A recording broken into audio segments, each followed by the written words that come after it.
how you guys doing? Welcome to Jessica Kohai News and Politics. Honey, we have to watch this video. Jasmine is crushing it once again.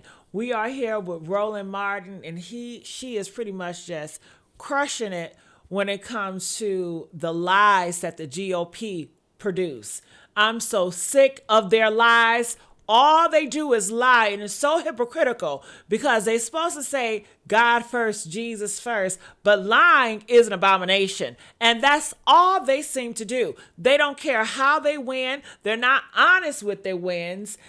They're such hypocrites, and it's so gross. And I'm so happy that we have someone like Jasmine Crockett to stand on business and to call them out for who they are and what they are.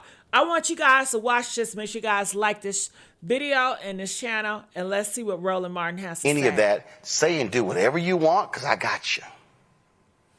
Yeah, you're so right. It's interesting. When we did our field hearing in Chicago as it relates to ICE and what's going on there, under amazing leadership, might I add, we know that the mayor of Chicago, Brandon, has been doing an amazing job in defense of his people. But I made sure to point out that a friend of mine who is currently federal law enforcement said to me that he always sees a shift in what takes place based upon the tone that is set at the top.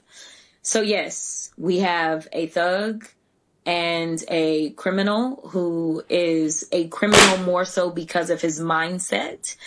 He obviously has convictions to go along with that, but it's more so his mind, right? There are people plenty of times that have gotten into trouble, but it was out of necessity, which we are going to see a spike in crime as this administration is saying, do not feed people. When it comes to survival, people will survive, right? And so we are going to see these things, even though he claims to be about that life. But nevertheless, he has set a tone. He has set a tone that is just respectful. He has set a tone that is completely ignoring the people that put him into office.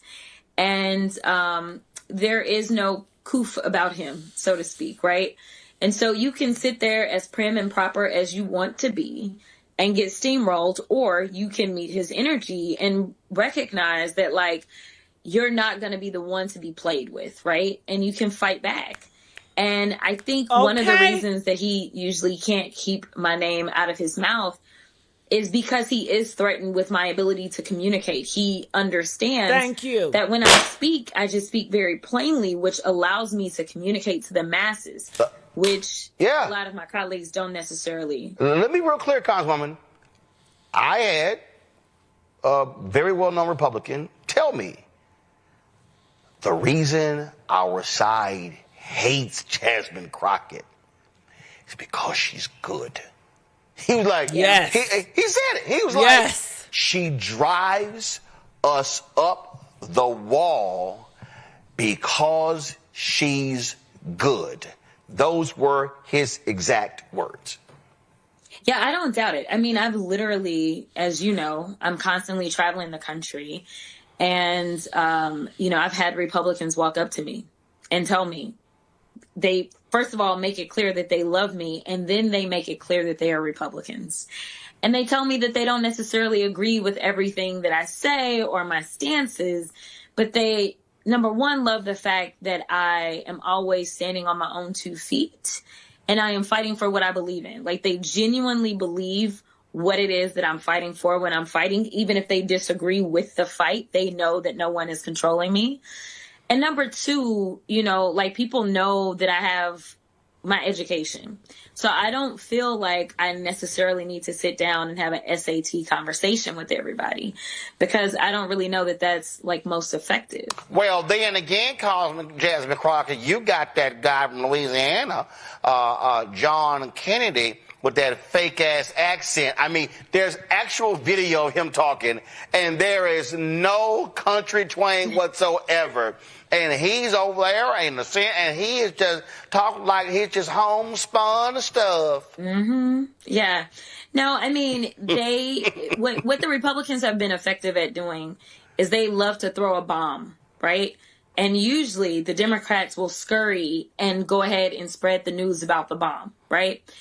I am so appreciative of our party because they are kind of like, Can we stop doing that? Democrats, when they about to drop a bomb, we need to have our guns a-blazing and shoot that bomb out in the air.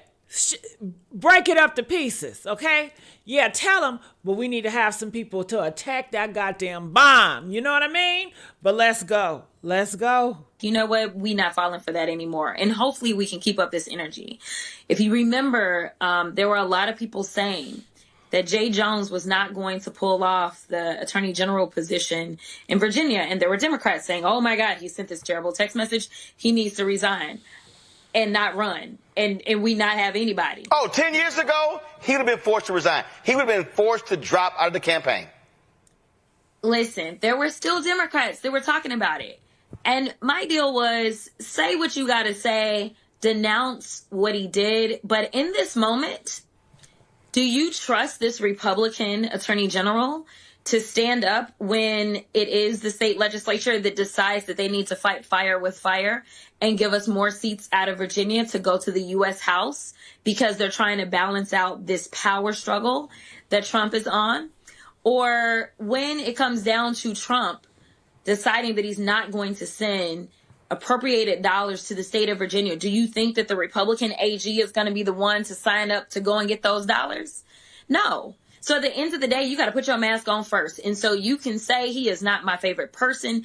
And I just appreciated that the Democrats got rid of kind of the purity test.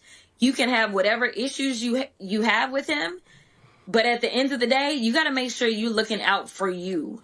And I was very excited to see that he was able to pull off the win. Not that I know him. I've never met him. I've never talked to him. But because it seems like people did not get caught up in the distractions. And that is what the Republicans are very good at. There is no way that the Republicans get to point fingers while we have the most corrupt president ever in the history of this country sitting on his wannabe throne. Absolutely not. We got to do what we got to do. And we may not necessarily have perfect soldiers in this fight, but we need fighters. And we can't afford to cede any territory. And so I was very excited for what happened on November 4th. And Trump is the one that basically does not have a poker face. It was clear that he was very upset about what happened. And Mike Johnson just stood up and lied and said, oh, no. It was just in all the blue places. That's all it was. It's what we expected. And it's like, bro, there's a Republican governor that just got, I mean, obviously they only run for one term in Virginia, but like, the numbers were crazy. Spanberger was up by 14 points or something. And we know that the last time they went for Youngkin. So, I mean, this wasn't just, and obviously no conversation about Mississippi, no conversation about what Georgia did, right? They all should be nervous and they all should be kind of looking at Trump and saying, bro, it's time for us to get back to work. So come to the table. You're going to have to negotiate some of this. Otherwise, I am telling you right now, that blue wave that we saw is going to be a tsunami come the midterms. Speaking of that, obviously we have the racist gerrymander in Texas wiping out your seat, that of also one of the seats in Houston, a total of 5. You have to make a decision. Your name has been thrown out left and right by the United States Senate. All right, well, that's all I'm going to play here. You have to go to Roland Martin channel to get the rest of it. But it was so good. Make sure you guys like, share, and subscribe. And I'll see you guys on the next video. Bye.